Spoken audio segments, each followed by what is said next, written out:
मोहब्बत वालों के नज़दीक, इश्क वालों के नज़दीक ये रात शब कद्र से नहीं बल्कि हज़ारहा शबहाए कद्र से अफजल। सुभान अल्लाह, सुभान अल्लाह। करोड़ों शब कद्र को एक पल्ले में रखा जाए और शब मिलाद को एक पल्ले में रखा जाए तो करोड़ों शबहाए कद्र पर शब मिलाद इसलिए भारी है कि शब कद्र में कुरान आता है और शब मिलाद में साहिब कुरान तशरीफ। सुभान अल्लाह, सुभान अल्लाह, सुभान अल्लाह। शब कद्र में फरिश्ते रूहुल अमीन आते हैं और शब मिलाद में जाने रूहुल अमीन मुस्तफ़ा जाने रहमत तशरीफ लाते हैं। ये रात बड़ी कीमती रात है, बड़ी अहम रात है। इस रात की बड़ी बरकतें हैं। ये रात दुआओं की कबूलियत की रात है। ये रात नेमत उज़्मा के मिलने की रात है। ये रात आखिरी नबी के नुज़ूल इजलाल की रात है। ये रात सैयदुल अंबिया के ज़ुहूर की रात है। ये रात वो नूर जिस नूर को अल्लाह ने अपने नूर से पैदा फरमाया था उस नूर के ज़ुहूर की रात है। ये वो रात है जिस रात के लिए पूरी तमाम रातें बनी।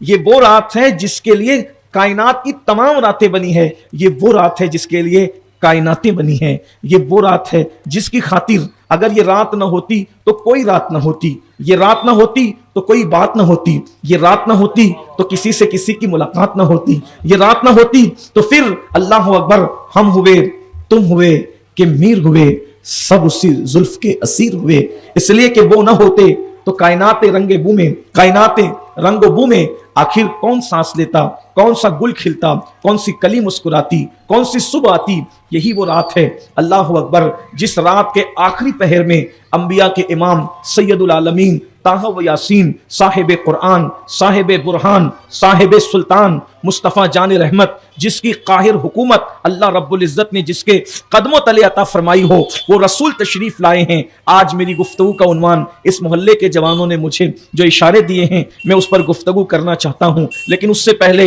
इस रात में अल्लाह के रसूल जो तशरीफ लाए मैंने अपने जवानों के जज्बात के एहसासात उनके उसको बहुत महसूस करना है और उसी पे गुफ्तगू करना है। लेकिन थोड़ी देर आप इसको भी महसूस करें। आज मेरी पूरी गुफ्तगू का उन्वान होगा कि अल्लाह के रसूल क्यों तशरीफ लाए, हुजूर की दुनिया में आने का मकसद क्या था। आप अच्छी तरह याद रखें, जो जितना बड़ा होता है उसके कहीं जाने का मकसद भी उतना ही बड़ा होता है। जैसे ये महफिल है, इस महफिल में आप तशरीफ लाए, आप में से बहुत से लोग ऐसे होंगे, एक तज्जिया पेश कर रहा हूं, आप में के बहुत सारे लोग ऐसे होंगे कि सोचेंगे चलो आज मिलाद की महफिल है, चल के हुजूर का मिलाद सुनेंगे। लेकिन कुछ ऐसे भी भाई होंगे उन्होंने सोचा होगा चलो यार दिन भर से कोई कमाई नहीं हुई है, भीड़ जमा होगी मिलाद के नाम पे तो कुछ मोबाइल चोरी कर लेंगे। कुछ लोगों ने यह सोचा होगा कि किसी की जेब काट लेंगे। कुछ लोगों ने यह सोचा होगा कि चलो तकरीर सुनेंगे। कुछ लोगों ने यह भी सोचा होगा कि चलो तकरीर करने वाला आ रहा है, वो कहां कहां गलतियां करेगा तो कुछ पॉइंट नोट कर लेंगे, फिर उसको इशू बनाएंगे। गर्ज के सबका मकसद अलग अलग है। मौलाना गुफरान साहब इसलिए आए, उनके आने का मकसद कि वो निजामत करेंगे।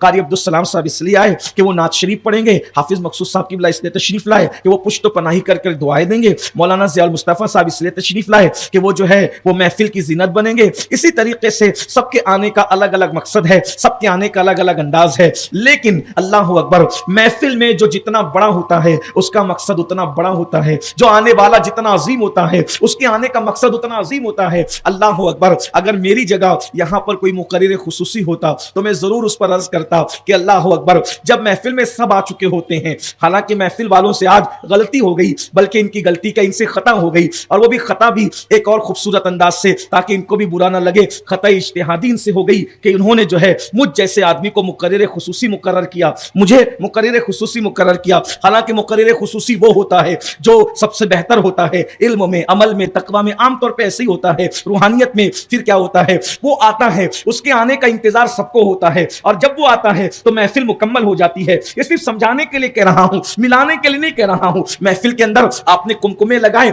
महफिल सजेगी। लोगों को ऐलान करके बुलाया, महफिल सजेगी। कुर्सियां लगाई, महफिल सजेगी। इसी तरीके से रोशनी लगाई, महफिल सजेगी। मिंबर लगाया, महफिल सजेगी, और सब आने वाले आकर के बैठ गए। लेकिन आपकी महफिल मुकम्मल नहीं हुई। महफिल कब मुकम्मल होगी? जब आखिरी में कोई आपका खास मेहमान आएगा, सबसे अजीम मेहमान आएगा, तो महफिल मुकम्मल हो जाएगी। जाएगी। अल्लाह अकबर। आलिम आ गए लेकिन फिर भी लोग पलट पलट कर देखते रहे, वो कब आएगा? जो जाने महफिल है, जो शाने महफिल है, वो आएगा तो महफिल मुकम्मल हो जाएगी। उसके आने के बाद ना कोई दाएं देखेगा ना कोई बाएं देखेगा, फिर ना कोई पीछे मुड़ कर देखेगा, इसलिए कि जाने महफिल आ गया है, जिसके लिए महफिल सजाई वो आ गया है। आप ये करते हैं अल्लाह अकबर बिला तमसील, हजार बार बिला तमसील। इस कायनात रंग बू को सजाया क्यों गया? सितारों की अंजुमन इसलिए सजाई गई ताकि किसी को भेजेंगे। आसमान का साहिबान मंडप इसलिए लगाया गया ताकि किसी को भेजेंगे। जमीन का सब्जाजार इसलिए बिछाया गया ताकि किसी को भेजेंगे। बलखाती हुई नदियों का हुस्न इसलिए है ताकि किसी को भेजेंगे। समुद्रों की तुगयानी इसलिए है ताकि किसी को भेजेंगे। शफक का जमाल इसलिए है ताकि किसी को भेजेंगे। उफक की सुर्खियां इसलिए है ताकि किसी को भेजेंगे। अल्लाह अकबर। और फिर इस कायनात के अंदर इंसानों को पैदा किया गया, अंजुमन सजाई गई, महफिल सजाई गई ताकि किसी को भेजेंगे। और उसके बाद उस मिंबर पर लोग आते रहे, आते रहे, आते रहे। अल्लाह अकबर। आने वाले आते रहे, ऐलान करते रहे अल्लाह अल्लाह। आदम अलैहिस्सलाम की शक्ल में वो आने वाला है, नूह आने वाला, नूह ने कहा आने वाला है, शीश ने कहा आने वाला है, यूसुफ ने कहा आने वाला है, अय्यूब ने कहा आने वाला है, दाऊद ने कहा आने वाला है, जुल्किफ्ल ने कहा आने वाला है। सब ने आने आने आने का ऐलान किया। अरे अंबिया क्यों तशरीफ लाए? मेरे दादा मुर्शिद हुज़ूर मुफ्ती आजम कहते हैं रसूल उन्हीं का तो मुजदा सुनाने आए हैं, उन्हीं के आने की खुशियां मनाने आए हैं। जो चाहेंगे, जिसे चाहेंगे ये उसे देंगे। करीम है, ये खजाने लुटाने आए हैं। जो गिर रहे थे उन्हें नाइबों ने थाम लिया, जो गिर रहे थे उन्हें नाइबों ने थाम लिया। ये गिरते पर्दों को सीने लगाने आए हैं। और नसीब तेरा चमक उठा देख तो नूरी, नसीब तेरा चमक उठा देख तो नूरी। अरब के चांद लहद के सराहने आए हैं, अरब के चांद लहद के सराहने आए हैं। अल्लाह अकबर। इस कायनात में सब आ गए, लेकिन जब सब आ गए तो आखिरी में उसे लाना था जो जाने महफिल था, शाने महफिल था, काने हया था, और उसे सजा कर संवार कर लाया गया। अल्लाह अकबर। सब मुड़ मुड़ करके देख रहे थे, वो आएगा, वो आएगा, वो आएगा, वो आएगा, वो आएगा, वो आएगा। और फिर सारे अंबिया का हुस्न जिसमें सिमट आया, सारे अंबिया का तकवा जिसमें सिमट आया, सारे अंबिया का जो है वो कमाल जिसमें सिमट आया, सारे अंबिया के मौजज़ात जिसमें सिमट आए, वो एक मुजस्सम ज़ात। कौन सी ज़ात? अल्लामा काज़मी लिखते हैं कि कुदरत ने अपने हुस्न के जलवों को जब कायनात में बिखेरा तो किसी ने कहा तेरे हुस्न के जलवे बिखरे हुए हैं, क्या कहीं ये सिमटे हुए नजर आ सकते हैं? तो कुदरत ने 18,000 मखलूकात का हुस्न समेट कर इंसानों में रख दिया। इंसान इतने खूबसूरत दिखे तो किसी ने कहा सब इंसानों का हुस्न भी कुछ और सिमटा हुआ नजर आ सकता है। तो सारे इंसानों का हुस्न समेट करके कमोबेश 1,24,000 अंबिया में रख दिया। और जब फिर किसी ने कहा 1,24,000 अंबिया का हुस्न भी कहीं पर सिमट करके आके मुख्तसर में दिखाई दे सकता है, तो उन सारे 1,24,000 कमोबेश अंबिया का हुस्न समेट कर एक सरापाए मोहम्मदुर रसूलुल्लाह में रख दिया। अंदाजा फरमाए, गौर करें, कायनात का हुस्न जिस जात में सिमट आता है उसको मोहम्मदुर रसूलुल्लाह कहते हैं। और वो आखिरी में तशरीफ लाए और 12 रबीउल अव्वल को तशरीफ लाए। वो आए, मकसद क्या था? नहीं, पहली बात तो इतनी अच्छी शख्सियत दुनिया में कभी आई नहीं। अच्छे अच्छे आते रहे लेकिन इतना अच्छा कोई नहीं आया। वजह? क्योंकि वो अंबिया के इमाम है और सारे अंबिया की सिफात समेट कर उनमें रखी गई। अंबिया कितने कितने अंबिया? कमोबेश 1,24,000। 1,24,000 से कम किसी ने नहीं कहा, उससे ज्यादा कहा लेकिन कम किसी ने नहीं कहा। ठीक, कमोबेश 2 लाख भी कहा, कमोबेश 1,24,000 अंबिया। इसका मतलब हमारे नबी की खूबी का अंदाजा लगाइए, तवज्जो करें, अपने नबी की खूबी का अंदाजा लगाइए। हर नबी की खूबी मेरे नबी में मौजूद, लेकिन मेरे नबी की खूबी दूसरे नबियों के अंदर मौजूद हो ये जरूरी नहीं है, लेकिन उनकी खूबियां इनमें मौजूद है ये जरूरी है। अल्लाह अकबर। अगर हर नबी की एक एक खूबी भी मेरे नबी में आई हो, एक एक खूबी, हर नबी की एक एक खूबी भी मेरे नबी में आई हो, तो नबी में कम से कम कितनी खूबी है? रसूलुल्लाह में कम से कम 1,24,000 खूबियां, ये कम से कम है। और एक नबी में एक खूबी नहीं, हर नबी एक खूबी लेकर के नहीं आया, हर नबी सरापा खूबी था, हर नबी सरापा खूबी था। और वो सारी खूबियां सरापा की खूबियां अल्लाह अकबर एक जात मोहम्मदुर रसूलुल्लाह में जमा थी। अब खूबी देखिए किस तरह की। और फिर जो खूबी उस नबी में थी बेऐने ही वो खूबी मेरे नबी में नहीं थी, बल्कि उसको प्रमोट करके, उसको बढ़ा करके मेरे नबी में रखा गया था। जैसे सफ़वत आदम, मिसाल दे रहा हूं, सफ़वत आदम, आदम की सफ़वत हूबहू उठा करके सफ़वत मोहम्मदी की शक्ल इख्तियार नहीं कर गई। सफ़वत आदम अपनी जगह है, लेकिन जब सफ़वत आदम को और मेराज मिला तो वो रसूलुल्लाह की जात में वो सफ़वत आई। जैसे एक एक मिसाल, आदम अलैहिस्सलाम की बहुत इज्जत, बहुत इज्जत, बहुत इज्जत। आदम अल्लाह के खलीफा हैं, लेकिन कुरान कहता है इन्नी जाइलुन फिल अर्द खलीफा, मैं जमीन पर अपना खलीफा बनाने वाला हूं। आपकी तवज्जो, सब लोग आशिक लोग हैं, हुजूर के गुलाम है, सच्चे तवज्जो करना अपने नबी की शान। ये मिलाद की महफिल शान रसूल की महफिल है, तवज्जो करना। कुरान कहता है इन्नी जाइलुन फिल अर्द खलीफा, कि मैं जमीन पर अपना खलीफा बनाने वाला हूं। बनाया नहीं हूं, बनाने वाला हूं। यानी जब बनाऊंगा आदम को, तो उसके बाद खलीफा बनाऊंगा। आदम को भेज कर खलीफा बनाऊंगा, पहले आदम आएंगे फिर खलीफा बनेंगे। ये सफ़वत आदम है। और रसूलुल्लाह की सफ़वत क्या है? वमा अर्सलनाका इल्ला रहमतल लिल आलमीन, आपको तमाम आलमीन के लिए रहमत बनाकर भेजा। नंबर 1, उनको भेज कर बनाया ये आदम है, और इनको बनाकर भेजा ये मोहम्मद रसूलुल्लाह। उनको भेज कर बनाया, भेज कर बनाया, ये आदम की सफ़वत है, और इनको बनाकर भेजा। और फिर ये सिर्फ जमीन के लिए जाइलुन फिल अर्द खलीफा, ये सिर्फ जमीन पर खलीफा है, और वो तमाम आलमीन के लिए रहमत है। यानी जहां जहां रब की रुबूबियत है, वहां वहां मोहम्मद रसूलुल्लाह की रिसालत है। सुभान अल्लाह, सुभान अल्लाह, सुभान अल्लाह। सफ़वत आदम और सफ़वत मोहम्मदी में कितना फर्क, वो भी चुने हुए, ये भी चुने हुए हैं, लेकिन फर्क कितना। आदम अलैहिस्सलाम की इज्जत ये, अगर तवज्जो है, आदम अलैहिस्सलाम की इज्जत ये कि उनको फरिश्तों को सजदा कराया, मस्जूद मलाइका बनाया, सब फरिश्तों ने सजदा किया, जितने शरीफ थे सब झुक गए। अल्लाह ने कहा उसजुदु ली आदम, आदम को सजदा, सारे शरीफ झुक गए। एक बदमाश मुल्ला अड़ गया, कहा कि मैं नहीं करूंगा, क्योंकि मैं तो सिर्फ अल्लाह साहब को मानूंगा और किसी को नहीं मानूंगा। अल्लाह ने कहा मुल्ला निकल, इसलिए कि तेरी नहीं चलेगी। लेकिन जिब्रील अलैहिस्सलाम पहले झुके, सबसे पहले जिब्रील झुके, तो अल्लाह ने फरिश्तों का सैयद और सरदार बना दिया। जो पहले झुका, हमने जिब्रील से पूछा आप क्यों झुक गए, तो जिब्रील ने कहा मेरी तौहीद ये नहीं कि सिर्फ अल्लाह को मानूंगा, नहीं, ये मुल्ला वाली तौहीद है। अल्लाह वाली तौहीद ये है अल्लाह तुझे भी मानूंगा, और तू जिस जिसको मनवाएगा मैं उसको मानूंगा। सुभान अल्लाह, सुभान अल्लाह, सुभान अल्लाह, कि भाई अल्लाह को सिर्फ नहीं मानना, अल्लाह जिस जिसको मनवाएगा। और फिर जिब्रील क्या कह रहे, आज आदम के सामने झुका रहा है, जमीन पे सर रख दिया, कल जब कहेगा मोहम्मद के तलवे पे सर रख दे तो वहां भी रख दूंगा। मुझे अपने सर का क्या, सर तूने बनाया है, जहां जहां झुकाने का हुक्म देगा वहां वहां झुका दिया जाए। यानी मैं अल्लाह की भी मानूंगा, और अल्लाह को भी मानूंगा, और अल्लाह की भी मानूंगा।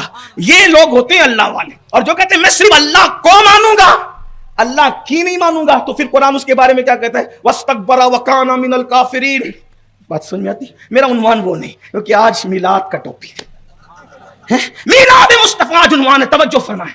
तो सब झुक गए सजदे में, एक ने नहीं झुका, वो निकाला गया।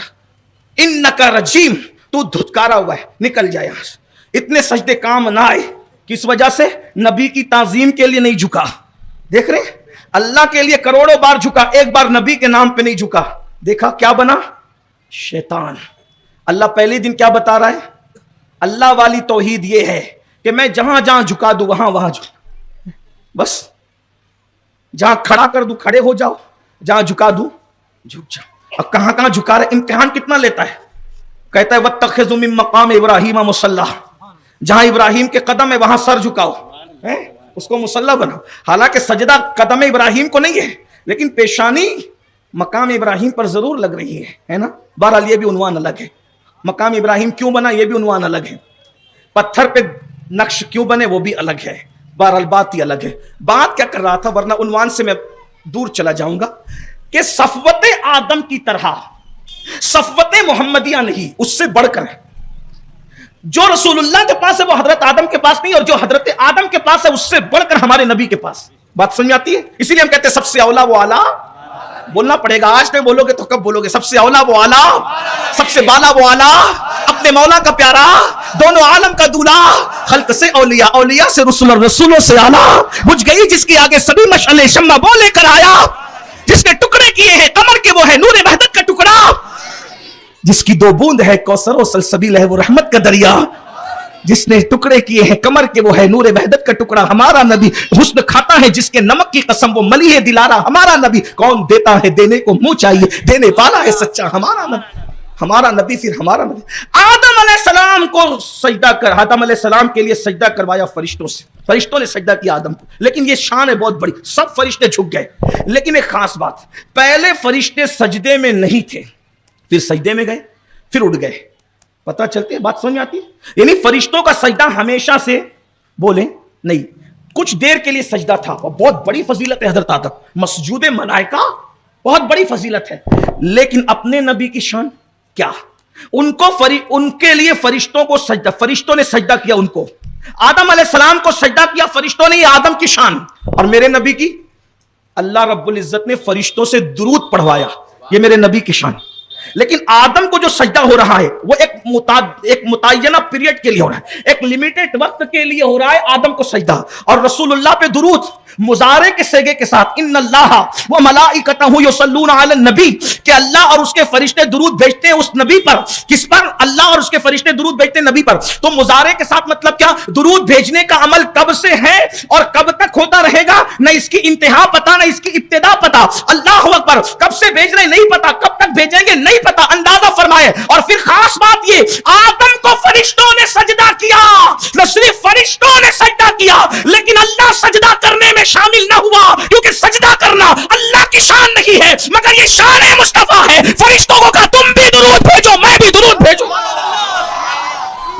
वहां फरिश्तों के जश्न ईद मिलादुन नबी, जश्न ईद मिलादुन नबी, अज़मत मुस्तफा, सुभान अल्लाह सुभान अल्लाह सुभान अल्लाह। इस तरह तो बेशुमार मिसालें। तो हजरत आदम की ये सारी शान किसमें मौजूद है? हमारे नबी में। हजरत यूसुफ की सारी शान किस, और वो भी बहुत आला दर्जे की। जैसे अगर हजरत यूसुफ अलैहिस्सलाम खूबसूरत है, बेशक खूबसूरत है, लेकिन हजरत यूसुफ अलैहिस्सलाम को देख के उंगलियां कटती है, उंगलियां कट, मगर कटी, जुड़ी नहीं। कटना साबित है, जुड़ना साबित नहीं। मगर अपने नबी का हुस्न ये है, इनको देखा तो उंगलियां कट गई, और उनको यानी इनको देखकर उंगलियां टुकड़े हो गई, इनको देखकर उंगलियां टुकड़े हो गई, और उनकी उंगली को देख के चांद टुकड़े हो गया। लेकिन यहां उंगलियां टुकड़े तो हुई, मगर टुकड़े ही रही, और वहां चांद टुकड़े होकर फिर जुड़ भी गया। तो देखो ये बड़ी बात है कि नहीं? वहां सिर्फ टूट रही है और यहां जुड़ भी रहा। देख रहे हैं? अल्लाह अकबर। तो इस तरह की बेशुमार बातें, मिसाल के तौर पे हजरत मूसा की शान ये कि प्यासे आते हैं, कहते हैं कि पानी चाहिए, तो हजरत मूसा असा लेके पत्थर पे मारते हैं तो पानी के चश्मे जारी होते हैं। महबूब के पास आते हैं तो महबूब को ना असे की जरूरत, ना पत्थर की जरूरत, ना आने की जरूरत, ना जाने की जरूरत। महबूब जहां बैठे हैं वही प्याले में पानी में हाथ डाल देते हैं, उंगलियों से पानी के चश्मे जारी हो जाते। यानी ना वहां डंडा चाहिए, ना पत्थर के पास महबूब को जाना है, महबूब जहां बैठे हैं वहीं से पानी। देख रही है? फिर उसके बाद हजरत मूसा दरिया पे असा टच करते हैं तो दरिया दो टुकड़े होता है, असा टच किया तो दो टुकड़े हो। वहां टच करने की जरूरत नहीं, जमीन पे खड़े रहकर सिर्फ इशारा किया तो चांद टुकड़े हुआ। अंदाजा करें जब इशारे से टुकड़े होता है, अगर उंगली टच कर देते तो फिर क्या हो? फिर ये चंद्रमा का पूरा प्लान जो है पता नहीं किस जगह पर हो है, फिर पता नहीं क्या हो जाता। ये चांद और सूरज सब उनके गुलाम है। ये बात दूर ना निकले, ऐसा नबी हमने पाया, लेकिन उनके आने का मकसद क्या था? अब बात को एक एंड की तरफ ले जाते हैं, क्योंकि हमें भी दूसरे प्रोग्राम में शरीक होना है। अब गौर से सुनना, इतना बड़ा अजीम नबी, कैसा नबी? हजरत तमाम अंबिया अल्लाह की रजा चाहते हैं, और हमारे नबी की रजा अल्लाह चाहता है। कुरान है, वला सौफ युअतीका रब्बुका फतरदा, महबूब आपका रब आपको इतना अता करेगा कि आप राजी हो जाए। अल्लाह जिसकी रजा चाहता है वो मोहम्मदुर रसूलुल्लाह। कैसा नबी? 70 अंबिया ने, कमोबेश 70 अंबिया ने दुआ की थी। क्या दुआ की थी? ए अल्लाह हमें मोहम्मदुर रसूलुल्लाह का उम्मती बना दे। 70 अंबिया ने दुआ की, क्या? अल्लाह हमें मोहम्मदुर रसूलुल्लाह का उम्मती बना दे। और हमने कोई दुआ नहीं, बिन मांगे आमिना का लाल मिल गया। बिन मांगे कितनी बड़ी नेमत मिली। एक बात बताऊं, लोग अपनी बिरादरियों पे घमंड करते हैं, लोग अपने नसब पे घमंड करते हैं, लोग अपनी दौलत पे घमंड करते हैं, लोग अपने हुस्न पे घमंड करते हैं, लोग अपनी बिल्डिंगों पे घमंड करते हैं। मखदूम अशरफ जहांगीर सिमनानी मेरे मखदूम, मेरे मुर्शिद कहा करते थे, अगर मैं फख्र करता हूं तो इस बात पे करता हूं कि अल्लाह ने मुझे मोहम्मद का उम्मती बनाया है। इस पर मैं जितना फख्र करूं कम है, इसलिए कि किसी को कुछ मिला, किसी को कुछ मिला, अशरफ को अशरफुल अंबिया का दामन मिल गया। देख इतना बड़ा वली, मकाम गौसियत पर फख्र नहीं है। तवज्जो, मकाम गौसियत पर फख्र नहीं है, हुसैनी सैयद होने पे फख्र नहीं है, अल्लाह अकबर, बादशाहों का घराना होने पे फख्र नहीं है, खूबसूरत होने पर भी फख्र। अगर फख्र है तो सैयदुल अंबिया का उम्मती होने पे फख्र। क्या ये कम है कि मेरे खुदा ने मुझे अपने महबूब का उम्मती कर दिया? कितनी बड़ी सादत मिली है हमें। इस पर कभी गौर नहीं करते मुसलमान। अरे लोग कहते हैं मुकद्दर का सिकंदर, मुकद्दर, मैं कहता हूं क्या सिकंदर और क्या मुकद्दर। सिकंदर को हमारे मुकद्दर पे नाश करना चाहिए। अगर सिकंदर जिंदा होता, आधी से ज्यादा दुनिया फतेह करने वाला, और उससे मेरी मुलाकात होती तो मैं उसका कॉलर पकड़ के कहता कि तू मेरे मुकद्दर पे नाश कर। क्यों? ये मेरे जज्बात नहीं, ये हकीकत है। क्योंकि सिकंदर आधी से ज्यादा दुनिया फतेह करता है, ये उसका मुकद्दर है। तवज्जो है, आधी से ज्यादा दुनिया फतह करते हैं, उसका मुकद्दर है। लेकिन जब मरता है तो जनाजे में हाथ खाली लेकर के जाता है। लेकिन इंशाअल्लाह अगर हमने रसूलुल्लाह से वफा कर लिया तो क्या उसके मुकद्दर में आधी दुनिया, हमारे मुकद्दर में अल्लाह का महबूब, और वो जा रहा है तो हाथ खाली लेकर जा रहा है। इंशाअल्लाह हम हाथ खाली लेकर नहीं जाएंगे, हमारे हाथों में दामन मुस्तफा होगा, इस शान से हम जाएंगे। बताओ अब कौन है सिकंदर हमारे मुकद्दर पे नाश? कहां आधी दुनिया और कहां आमिना का लाल, अल्लाह का महबूब। तो हुजूर इतने अजीम है, लोग हुजूर की अजमत जान ही नहीं पा रहे। हुजूर की मारिफत लोगों को नसीब, क्योंकि लोग अपने आप में उलझे हुए, कोई सिलसिले में उलझा हुआ है, कोई सिलसिले में उलझा हुआ है, कोई बिरादरी में उलझा हुआ है।